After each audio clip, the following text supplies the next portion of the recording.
ବନ୍ଧୁମାନେ କାର୍ତ୍ତିକ ମାସର ଶୁକ୍ଳ ପକ୍ଷ ନବମୀ ତିଥିକୁ ପବିତ୍ର ଅଁଳା ନବମୀ ବୋଲି କୁହାଯାଇଥାଏ। ଯେଉଁଦିନ ବିଶେଷ ଭାବରେ ଆମେମାନେ ଅଁଳା ଗଛର ପୂଜା କରିଥାଉ। ବନ୍ଧୁମାନେ ଅଁଳା ଗଛକୁ ଧାତ୍ରୀ ବୃକ୍ଷ ମଧ୍ୟ କୁହାଯାଇଥାଏ। ତେବେ ଅଁଳା ନବମୀ ଦିନ ଧାତ୍ରୀ ବୃକ୍ଷକୁ କିପରି ଭାବରେ ପୂଜା କରାଯାଏ, ଘରେ ଅଁଳା ନବମୀର ପୂଜାବିଧି କ'ଣ ସବୁ ରହିଛି, କିପରି ଭାବରେ ଅଁଳା ନବମୀର ଦିନଟିକୁ ପାଳନ କରିବା, ସେ ବିଷୟରେ ଆଜିର ଏ ଭିଡ଼ିଓରେ ଆମେମାନେ ବିସ୍ତାର ଭାବରେ ଆଲୋଚନା କରିବା। ପବିତ୍ର ମାସ, ପୁଣ୍ୟ ମାସ ଏବଂ ଧର୍ମର ମାସ ହେଉଛି କାର୍ତ୍ତିକ ମାସ। ଯେଉଁ ପବିତ୍ର ମାସରେ ଆମେ ସମସ୍ତେ ଦେବାଦେବୀମାନଙ୍କର ଆରାଧନା କରିଥାଉ ଏବଂ 33 କୋଟି ଦେବାଦେବୀ ଏହି କାର୍ତ୍ତିକ ମାସରେ ଆମର ଧରାଧାମକୁ ଅବତରଣ କରିଥାନ୍ତି ଏବଂ ଆମର ଧରାଧାମରେ ହିଁ ବିରାଜମାନ ରହିଥାନ୍ତି। ତେଣୁ କାର୍ତ୍ତିକ ମାସରେ ସବୁ ଦେବାଦେବୀଙ୍କର ପୂଜା କରିବା ସହିତ ବିଶେଷ କରି ଶ୍ରୀ ବିଷ୍ଣୁଙ୍କ ପୂଜା ଅର୍ଚ୍ଚନା କରାଯାଇଥାଏ ଏବଂ କାର୍ତ୍ତିକ ବ୍ରତ ପାଳନ ସମୟରେ ସ୍ୱୟଂ ଶ୍ରୀ ବିଷ୍ଣୁ ନାମରେ ତୁଳସୀ ପତ୍ର ଅର୍ପଣ କରନ୍ତି। ତେବେ ଆପଣଙ୍କୁ ବିଶେଷ ପୁଣ୍ୟଫଳ ପ୍ରାପ୍ତ ହୋଇଥାଏ ବୋଲି ମାନାଯାଇଥାଏ। ଏହା ସହିତ କାର୍ତ୍ତିକ ମାସ ସାରା କାର୍ତ୍ତିକ ପୁରାଣ ପାଠ କରିବା ସହିତ ଏବଂ କାର୍ତ୍ତିକ ମାହାତ୍ମ୍ୟ ଶୁଣିବା ଅତ୍ୟନ୍ତ ପୁଣ୍ୟଫଳଦାୟୀ ବୋଲି ମାନାଯାଇଥାଏ। ଏବଂ ଯେଉଁମାନେ ରାଇ ଦାମୋଦର ବ୍ରତ ପାଳନ କରନ୍ତି ସେମାନେ ଏହି ମାସ ସାରା ରାଇ ଦାମୋଦରଙ୍କ ଉଦ୍ଦେଶ୍ୟରେ ପୂଜାର୍ଚ୍ଚନା କରିଥାନ୍ତି। ତେବେ ବନ୍ଧୁମାନେ, ଏହା ଥିଲା କାର୍ତ୍ତିକ ମାସର ବିଧି ବିଷୟରେ। ବନ୍ଧୁମାନେ, କାର୍ତ୍ତିକ ଶୁକ୍ଳ ନବମୀ ଅର୍ଥାତ୍ ଅଁଳା ନବମୀ ଏହି ଦିନଠାରୁ ମଧ୍ୟ ଅନେକ ବ୍ୟକ୍ତିମାନେ କାର୍ତ୍ତିକ ବ୍ରତ ଆରମ୍ଭ କରିଥାନ୍ତି। ପ୍ରାୟତଃ ଅନେକାଂଶ ବ୍ୟକ୍ତି ଯେଉଁମାନେ କାର୍ତ୍ତିକ ମାସ ସାରା କାର୍ତ୍ତିକ ବ୍ରତ ପାଳନ କରିପାରନ୍ତି ନାହିଁ, ସେମାନେ କାର୍ତ୍ତିକ ଶୁକ୍ଳ ନବମୀ ବା ଅଁଳା ନବମୀ ଠାରୁ କାର୍ତ୍ତିକ ବ୍ରତ ଆରମ୍ଭ କରିଥାନ୍ତି ଏବଂ ଅନେକ ବ୍ୟକ୍ତି ଦେବସ୍ଥାପନ ଏକାଦଶୀ କିମ୍ବା ବଡ଼ ଏକାଦଶୀ ଠାରୁ ମଧ୍ୟ କାର୍ତ୍ତିକ ବ୍ରତର ଆରମ୍ଭ କରିଥାନ୍ତି। ତେବେ ଅଁଳା ନବମୀଟି ହେଉଛି କାର୍ତ୍ତିକ ମାସର ଏକ ଶ୍ରେଷ୍ଠ ଦିନ। ଦୀପାବଳି ଦିନ ଭଳି ଏହି ଅଁଳା ନବମୀ ଦିନଟିକୁ ମଧ୍ୟ ଏକ ଶ୍ରେଷ୍ଠ ଦିନ ଭାବରେ ବିବେଚନା କରାଯାଇଥାଏ।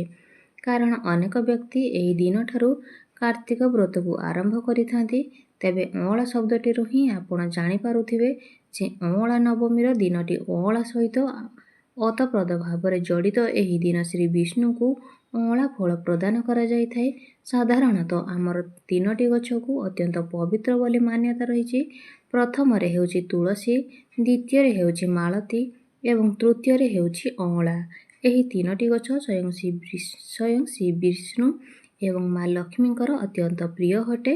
କାରଣ ଲକ୍ଷ୍ମୀ ନାରାୟଣ ସ୍ୱୟଂ ଏହି 3ଟି ଗଛରେ ବାସ କରିଥାନ୍ତି। ସେଥିପାଇଁ କାର୍ତ୍ତିକ ମାସ ସାରା ବିଶେଷ କରି ପଞ୍ଚୁକ 5 ଦିନ ଏହି 3ଟି ଗଛକୁ ବିଶେଷ ରୀତିରେ ପୂଜାର୍ଚ୍ଚନା କରାଯାଇଥାଏ। ସର୍ବ ଦେବାଦେବୀଙ୍କୁ ଆବାହନ କରି ଅଁଳା ଫଳକୁ ପ୍ରଦାନ କରାଯାଇଥାଏ ଏବଂ ଶ୍ରୀ ବିଷ୍ଣୁଙ୍କର ପୂଜାରେ ଅଁଳା ପତ୍ର ଏବଂ ଅଁଳା ଡାଳର ମଧ୍ୟ ବ୍ୟବହାର କରାଯାଇଥାଏ। ତେବେ କ'ଣ ରହିଛି ଏହାର ପୂଜାବିଧି? ସକାଳ ଠାରୁ ଆରମ୍ଭ କରି ସନ୍ଧ୍ୟା ପର୍ଯ୍ୟନ୍ତ ଅଁଳା ନବମୀ ଦିନ ଆପଣ ଘରେ ନେଇ କିପରି ପୂଜା କରିବେ? ଚଳିତ ବର୍ଷ ଅଁଳା ନବମୀ କେଉଁ ଦିନରେ ପଡ଼ୁଛି, କେଉଁ ତିଥି ଏବଂ କେଉଁ ସମୟ ଏହା ପାଇଁ ଶୁଭ ରହିଛି, ସେ ବିଷୟରେ ଆଜିର ଏ ଭିଡ଼ିଓରେ ଆମେମାନେ ବିସ୍ତାର ଭାବରେ ଜାଣିବା। ଚଳିତ ବର୍ଷ ଅକ୍ଟୋବର 31 ତାରିଖ ଶୁକ୍ରବାର ଦିନ ଅଁଳା ନବମୀ ପଡ଼ୁଛି। କାରଣ ସୂର୍ଯ୍ୟୋଦୟ ଠାରୁ ଆରମ୍ଭ କରି ସୂର୍ଯ୍ୟାସ୍ତ ପର୍ଯ୍ୟନ୍ତ ଏହି ଦିନଟି ସମ୍ପୂର୍ଣ୍ଣ ରୂପରେ ନବମୀ ତିଥି ରହୁଛି। ଉଦୟ ବ୍ୟାଧାନ ତିଥିରେ ଆଧାରରେ ଚଳିତ ବର୍ଷ ଅକ୍ଟୋବର 31 ତାରିଖ ଦିନ ଅଁଳା ନବମୀ ପୂଜା କରାଯିବ ଏବଂ ସେଥିପାଇଁ ଅଁଳା ନବମୀ ପାଇଁ ସ୍ୱତନ୍ତ୍ର ପୂଜାବିଧି ମଧ୍ୟ ରହିଛି। ଏବଂ ଅଁଳା ନବମୀ ଦିନ ଆପଣ ବ୍ରହ୍ମ ମୁହୂର୍ତ୍ତରୁ ଶଯ୍ୟା ତ୍ୟାଗ କରି ନିଜର ସ୍ନାନ କାର୍ଯ୍ୟ ସମାପନ କରିନିଅନ୍ତୁ। ଏମିତିରେ ଯେଉଁମାନେ ବ୍ରତ କରିଥାନ୍ତି ସେମାନେ କାର୍ତ୍ତିକ ମାସ ସାରା ହିଁ ବ୍ରହ୍ମ ମୁହୂର୍ତ୍ତରେ ଉଠି ସ୍ନାନ କରିନିଅନ୍ତି, ଯାହାକୁ କି ଆମେ କାର୍ତ୍ତିକ ସ୍ନାନ ବୋଲି କହିଥାଉ। ଏବଂ କାର୍ତ୍ତିକ ମାସରେ ସ୍ନାନର ବହୁତ ଅଧିକ ମହତ୍ତ୍ୱ ରହିଥାଏ। ବ୍ରହ୍ମ ମୁହୂର୍ତ୍ତରେ ଉଠି ସ୍ନାନ କରିବାର କାର୍ତ୍ତିକ ମାସରେ ଏକ ବିଶେଷ ମହତ୍ତ୍ୱ ରହିଛି। ଆପଣମାନେ ବ୍ରହ୍ମ ମୁହୂର୍ତ୍ତରେ ଉଠି ନିଜର ଘର ପାଖରେ ଥିବା ନଦୀ, ପୋଖରୀ କିମ୍ବା କୌଣସି ଜଳାଶୟ ନିକଟରେ ଆପଣ ସ୍ନାନ କାର୍ଯ୍ୟ କରିପାରିବେ। ତେବେ ଆପଣଙ୍କ ପାଖରେ ଯଦି କିଛି ସେପରି ସୁବିଧା ନଥାଏ, ତେବେ ଆପଣ ନିଜ ଘରେ ମଧ୍ୟ ସ୍ନାନ କରିପାରିବେ। ତେବେ ଆପଣ ଯେଉଁ ଜଳରେ ସ୍ନାନ କରୁଛନ୍ତି ସେହି ଜଳରେ ଅଳ୍ପ କିଛି ଗଙ୍ଗା ଜଳ ମିଶାଇ ସ୍ନାନ କରିବେ ଏବଂ ସ୍ନାନ କରିବା ସମୟରେ ସମସ୍ତ ତୀର୍ଥ ନଦୀଗୁଡ଼ିକୁ ଆବାହନ କରିବେ। ମନେ ରଖିବେ, କାର୍ତ୍ତିକ ସ୍ନାନ ସମୟରେ ସ୍ୱତନ୍ତ୍ର ଭାବରେ ସର୍ବତିଥି ସପ୍ତତୀର୍ଥ ଆବାହନ କରାଯାଇଥାଏ। ଏବଂ ମନେ ରଖନ୍ତୁ, ଆପଣ ବ୍ରହ୍ମ ମୁହୂର୍ତ୍ତରୁ ହିଁ ସ୍ନାନ କରିବେ। ବ୍ରହ୍ମ ମୁହୂର୍ତ୍ତ ଆମେ ରାତି 3ଟାରୁ 5ଟା ମଧ୍ୟରେ ସମୟକୁ ବ୍ରହ୍ମ ମୁହୂର୍ତ୍ତ ବୋଲି କହିଥାଉ। ତ ଏହି ସମୟ ମଧ୍ୟରେ ଆପଣ ସ୍ନାନ କରିବା ଉଚିତ, ଅର୍ଥାତ୍ 5ଟା ବାଜିବା ପୂର୍ବରୁ ନିଜର ସ୍ନାନ କାର୍ଯ୍ୟ କରିନେବା ଉଚିତ। ତେବେ ଅଁଳା ନବମୀ ଦିନ ବ୍ରହ୍ମ ମୁହୂର୍ତ୍ତରେ ଉଠି ନିଜର ସ୍ନାନ କାର୍ଯ୍ୟ ସମାପନ କରନ୍ତୁ। ଏହାପରେ ଆପଣ ଶୁଦ୍ଧ ବସ୍ତ୍ର ପରିଧାନ କରି ସୂର୍ଯ୍ୟଙ୍କୁ ଜଳାର୍ଘ୍ୟ ଅର୍ପଣ କରନ୍ତୁ ଏବଂ ମନେ ରଖନ୍ତୁ ସୂର୍ଯ୍ୟଙ୍କୁ ଆପଣ 3 ବାର ଜଳାର୍ଘ୍ୟ ଅର୍ପଣ କରିବେ, କାରଣ ସୂର୍ଯ୍ୟ ପୂଜା ବିନା ବିଷ୍ଣୁ ପୂଜା କରାଯାଇ ନଥାଏ। ଏବଂ ଯଦି ଆପଣ ସୂର୍ଯ୍ୟ ପୂଜା ନ କରି ବିଷ୍ଣୁ ପୂଜା କରୁଛନ୍ତି ତାହେଲେ ଆପଣଙ୍କର ପୂଜା ଫଳଦାୟୀ ହୋଇନଥାଏ। ଶାସ୍ତ୍ରରେ ମଧ୍ୟ ଏହା ସମ୍ପର୍କରେ ବର୍ଣ୍ଣନା କରାଯାଇଛି। ସୂର୍ଯ୍ୟ ପୂଜା କରିବା ପରେ ହିଁ ବିଷ୍ଣୁଙ୍କର ପୂଜା କରାଯାଇଥାଏ। ତେବେ ସ୍ନାନ ପରେ ଆପଣ ସୂର୍ଯ୍ୟ ଦେବତାଙ୍କୁ ପ୍ରଣାମ ଜଣାଇ 3 ବାର ଜଳାର୍ଘ୍ୟ ଅର୍ପଣ କରନ୍ତୁ। ତାପରେ ଆପଣ ତୁଳସୀଙ୍କର ପୂଜା ଅର୍ଚ୍ଚନା କରନ୍ତୁ। ତାପରେ ଆପଣଙ୍କ ଠାକୁର ଘରକୁ ଯାଇ ସଫାସୁତୁରା କରି ନିଜର ଗୃହର ଦେବାଦେବୀଙ୍କୁ ପୂଜା ଅର୍ଚ୍ଚନା କରନ୍ତୁ। ତାପରେ ଆପଣଙ୍କର ଘର ପାଖରେ ଯଦି କୌଣସି ମନ୍ଦିର ଅଛି ତ ଅଁଳା ନବମୀ ଦିନ ନିଶ୍ଚିତ ଭାବରେ ଆପଣ ମନ୍ଦିରକୁ ଯାଆନ୍ତୁ।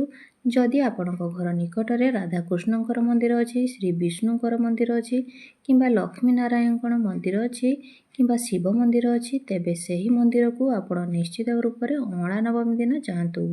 ତାପରେ ଆପଣ ମନ୍ଦିରରେ ମଙ୍ଗଳ ଆଳତୀ ଦର୍ଶନ କରନ୍ତୁ, କାରଣ ଅଁଳା ନବମୀ ଦିନ ଯଦି ଆପଣ ଦେବାଦେବୀଙ୍କର ମଙ୍ଗଳ ଆଳତୀ ଦର୍ଶନ କରନ୍ତି ତ ଏହା ଅତ୍ୟନ୍ତ ଶୁଭ ହୋଇଥାଏ। ଆପଣମାନେ ଜାଣନ୍ତି ଏହି ଦିନ ଶ୍ରୀମନ୍ଦିରରେ ରାଧା ପାଦ ଦର୍ଶନ ହୋଇଥାଏ। ଯଦି ଆପଣଙ୍କର ସୌଭାଗ୍ୟ ଥାଏ ଆପଣ ପୁରୀ ଯାଇକି ରାଧା ପାଦ ଦର୍ଶନ କରନ୍ତି ତ ଏହା ମଧ୍ୟ ଆପଣଙ୍କର ବହୁତ ବଡ଼ ସୌଭାଗ୍ୟ ହୋଇଥାଏ। ବନ୍ଧୁମାନେ, ଏହି ପୂଜକମାନେ ମନ୍ଦିରରେ ପଞ୍ଚପୂଜା ବିଶେଷ ନୀତିନୀତିରେ ପୂଜା କରିଥାନ୍ତି ଏବଂ ମନେ ରଖନ୍ତୁ ମନ୍ଦିରରେ ଦେବାଦେବୀଙ୍କର ଦର୍ଶନ କରିସାରିବା ପରେ ମନ୍ଦିରରେ ପରିକ୍ରମା କରିବା ଉଚିତ। ତେବେ ଅଁଳା ନବମୀ ଦିନ ମନ୍ଦିରକୁ ଯିବା, ଦେବାଦେବୀଙ୍କର ଦର୍ଶନ କରିବା ଏବଂ ମନ୍ଦିରକୁ ପରିକ୍ରମା କରିବା, ଏହି 3ଟି କଥାକୁ ଆପଣ ବିଶେଷ ଭାବରେ ଧ୍ୟାନ ଦେବା ଉଚିତ। ବନ୍ଧୁମାନେ, ଆମେମାନେ ତ ପ୍ରତ୍ୟେକ ଦିନ ଆମର ଠାକୁର ଘରେ ଥିବା ଦେବାଦେବୀମାନଙ୍କୁ ପୂଜା କରିଥାଉ। ଏହା ସହିତ ତୁଳସୀ ଗଛର ପୂଜା କରିଥାଉ। ମାତ୍ର ଅଁଳା ନବମୀ ଦିନ ବିଶେଷ କଥା ହେଉଛି, ଯଦି ଆପଣ ଠାକୁର ଘରେ ଆପଣଙ୍କର ଦେବାଦେବୀଙ୍କୁ ପୂଜା କରିବା ସହିତ ତୁଳସୀ ଗଛର ପୂଜା କରିବା ପରେ ଆପଣ ଅଁଳା ଗଛର ପୂଜା କରିବା ଉଚିତ। ଅନେକ ବ୍ୟକ୍ତି ଅଁଳା ଗଛକୁ ନିଜର ଘର ପରିସରରେ ଲଗାଇଥାନ୍ତି ଏବଂ ଅନେକ ବ୍ୟକ୍ତି ଏହି ଗଛକୁ କୁଣ୍ଡରେ ମଧ୍ୟ ଲଗାଇଥାନ୍ତି।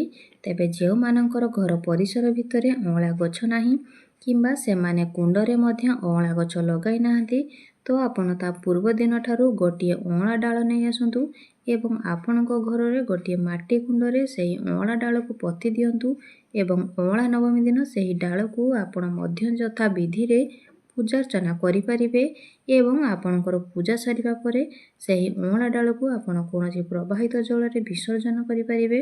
ତେବେ ଆପଣ କିପରି ବିଧିରେ ଅଁଳା ନବମୀର ପୂଜା କରିବା ଉଚିତ, କାରଣ ଅଁଳା ନବମୀ ଦିନ ଯଦି ଆପଣ ବିଶେଷ ରୀତିନୀତିରେ ପୂଜା ଅର୍ଚ୍ଚନା କରିଥାନ୍ତି ତ ଆପଣଙ୍କୁ ଲକ୍ଷ୍ମୀ ନାରାୟଣଙ୍କର ବିଶେଷ କୃପା ପ୍ରାପ୍ତ ହୋଇଥାଏ। ବିଶ୍ୱାସ କରାଯାଏ ଯେ ଅଁଳା ନବମୀ ଦିନଠାରୁ ସତ୍ୟ ଯୁଗର ଆରମ୍ଭ ହୋଇଥିଲା ଏବଂ ସ୍ୱୟଂ ଲକ୍ଷ୍ମୀ ନାରାୟଣ ଅଁଳା ଗଛରେ ନିବାସ କରିଥିଲେ। ଏଥିପାଇଁ ଅଁଳା ଗଛକୁ ଜଗଦ୍ଧାତ୍ରୀ ବୃକ୍ଷ ବୋଲି କୁହାଯାଇଥାଏ। ଏହା ସହିତ ଲକ୍ଷ୍ମୀ ନାରାୟଣଙ୍କ ସହିତ ଶିବ ପାର୍ବତୀ ମଧ୍ୟ ଅଁଳା ଗଛରେ ବାସ କରିଥାନ୍ତି ଏବଂ ଅଁଳା ପତ୍ର ଏବଂ ଅଁଳା ଡାଳ ଏପରି ଜିନିଷ ଯେଉଁଥିରେ ସ୍ୱୟଂ ଶ୍ରୀ ବିଷ୍ଣୁ ଏବଂ ସ୍ୱୟଂ ମହାଦେବ ବାସ କରିଥାନ୍ତି। ସେଥିପାଇଁ ମା ପାର୍ବତୀ ଏବଂ ମା ଲକ୍ଷ୍ମୀଙ୍କର ଅଁଳା ବୃକ୍ଷ ହେଉଛି ଅତ୍ୟନ୍ତ ପ୍ରିୟ। ଅଁଳା ନବମୀ ଦିନ ଯଦି ଆପଣ ବିଧିରେ ଶ୍ରଦ୍ଧାପୂର୍ବକ ଅଁଳା ଗଛକୁ ପୂଜା କରନ୍ତି ତେବେ ଶିବ ପାର୍ବତୀ ଏବଂ ଲକ୍ଷ୍ମୀ ନାରାୟଣ ଏହି ଉଭୟଙ୍କର କୃପା ଆପଣଙ୍କୁ ପ୍ରାପ୍ତ ହୋଇଥାଏ। ତେବେ ଆସନ୍ତୁ ଜାଣିବା ଆପଣ କିପରି ଭାବରେ ଅଁଳା ଗଛକୁ ଏହି ଦିନ ପୂଜା କରିବେ। ଯଦି ଆପଣଙ୍କ ଘର ପରିସର ଭିତରେ ଅଁଳା ବୃକ୍ଷ ଅଛି କିମ୍ବା ଆପଣ ଅଁଳା ଡାଳ ଆଣି କୁଣ୍ଡରେ ଲଗାଇଛନ୍ତି, ତେବେ ସର୍ବପ୍ରଥମ କଥା ହେଉଛି ଆପଣ ଅଁଳା ଗଛର ଚାରିପାଖକୁ ଭଲ ଭାବରେ ପରିଷ୍କାର ପରିଚ୍ଛନ୍ନ କରିଦେବେ, କାରଣ ଯେମିତି ଆମେ ତୁଳସୀ ପୂଜା କରିବା ସମୟରେ ତୁଳସୀର ଚାରିପାଖକୁ ଆମେ ପରିଷ୍କାର ପରିଚ୍ଛନ୍ନ କରିଥାଉ, ସେମିତି ଅଁଳା ଗଛକୁ ପୂଜା କରିବା ସମୟରେ ଆପଣ ଅଁଳା ଗଛର ଚତୁଃପାର୍ଶ୍ୱ ଭଲ ଭାବରେ ପରିଷ୍କାର କରିନେବା ଉଚିତ। ତାପରେ ଆପଣ ସେହି ଜାଗାରେ କିଛି ଗଙ୍ଗା ଜଳ ଛିଞ୍ଚି ଦେବେ। ତାପରେ ଆପଣ ନାଲି ମାଟିରେ ମୁରୁଜ ପକାଇଦେବେ। ଏସବୁ କରିସାରିବା ପରେ ଆପଣ ଅଁଳା ବୃକ୍ଷକୁ ସ୍ନାନ କରାଇବେ, କାରଣ ଆମେ ଯେକୌଣସି ପୂଜା ଅର୍ଚ୍ଚନା କରିଥାଉ, ଆମେ ଯାହାଙ୍କୁ ଉଦ୍ଦେଶ୍ୟରେ ପୂଜା କରିଥାଉ, ଆମେ ପୂଜା ପୂର୍ବରୁ ପ୍ରଥମେ ତାଙ୍କୁ ସ୍ନାନ କରାଇଥାଉ। ତେବେ ଆପଣ କିପରି ଭାବରେ ସ୍ନାନ କରାଇବେ, ଯେଉଁ ଜଳରେ ଆପଣ ସ୍ନାନ କରାଇବେ ସେହି ଜଳରେ ଆପଣ କିଛି ଗଙ୍ଗା ଜଳ ଏବଂ କିଛି ହଳଦୀ ମିଶାଇ ନେବେ, କାରଣ ଯେହେତୁ ଅଁଳା ଗଛକୁ ଆମେ ଧାତ୍ରୀ ବୃକ୍ଷ ବୋଲି ମାନୁଛେ, ମା ବୋଲି ମାନୁଛେ, ତେଣୁ ହଳଦୀ ଏବଂ ଗଙ୍ଗା ଜଳ ମିଶାଇ ପିତ୍ତଳ ଢାଳରେ ଆମେ ଅଁଳା ଗଛକୁ ସ୍ନାନ କରାଇବା ଉଚିତ। ତେବେ ସେହି ଜଳକୁ ଆପଣ ଅଁଳା ବୃକ୍ଷର ମୂଳରେ 3 ବାର ଅର୍ପଣ କରିବେ ଏବଂ ତାପରେ ନାଲି ରଙ୍ଗର ଚୁନରି, ସିନ୍ଦୁର, ଚୁଡ଼ି ଅର୍ପଣ କରିବେ।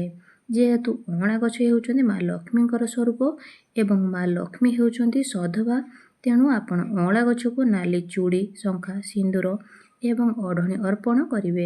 ତାପରେ ଅଁଳା ଗଛକୁ ଅଁଳା ନବମୀରେ ପୂଜା କରିସାରିବା ପରେ ଅଁଳା ବୃକ୍ଷର ପରିକ୍ରମା ନିଶ୍ଚିତ ଭାବରେ କରିବେ। କାରଣ ଏହି ଦିନ ଅଁଳା ବୃକ୍ଷର ପରିକ୍ରମା କରିବା ଦ୍ୱାରା ଆପଣଙ୍କୁ ସର୍ବପୁଣ୍ୟ ଫଳ ପ୍ରାପ୍ତ ହୋଇଥାଏ ଏବଂ ଆପଣଙ୍କର ପାପ ମଧ୍ୟ କ୍ଷୟ ହୋଇଥାଏ। ସେଥିପାଇଁ 3 ବାର କିମ୍ବା 5 ବାର କିମ୍ବା 7 ବାର ଆପଣ ଅଁଳା ବୃକ୍ଷକୁ ପରିକ୍ରମା କରିବେ। ତାପରେ ଆପଣଙ୍କର ଯେଉଁ ମନସ୍କାମନା ରହିଥିବ ବା ଯେଉଁ ସଂକଳ୍ପ ଆପଣ କରିଥିବେ ତାହାକୁ ଆପଣ ମନରେ ଭାବି ଗୋଟିଏ ଶାଲୁକନାରେ ଗୋଟିଏ ଗୁଆ ବାନ୍ଧି ଆପଣ ଅଁଳା ଡାଳରେ ବାନ୍ଧିଦେବେ। ଏପରି କରିବା ଦ୍ୱାରା ଆପଣଙ୍କର ସମସ୍ତ ମନସ୍କାମନା ପୂର୍ଣ୍ଣ ହୋଇଥାଏ।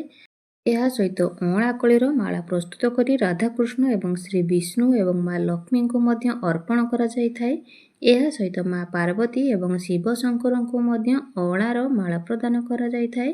ତେବେ ବନ୍ଧୁମାନେ, ମୋର ଯଦି ଏହି ଭିଡ଼ିଓଟି ଆପଣମାନଙ୍କୁ ଭଲ ଲାଗିଥାଏ ତେବେ ଭିଡ଼ିଓଟିକୁ ଲାଇକ୍ କରି ଚ୍ୟାନେଲଟିକୁ ସବସ୍କ୍ରାଇବ୍ କରିଦିଅନ୍ତୁ।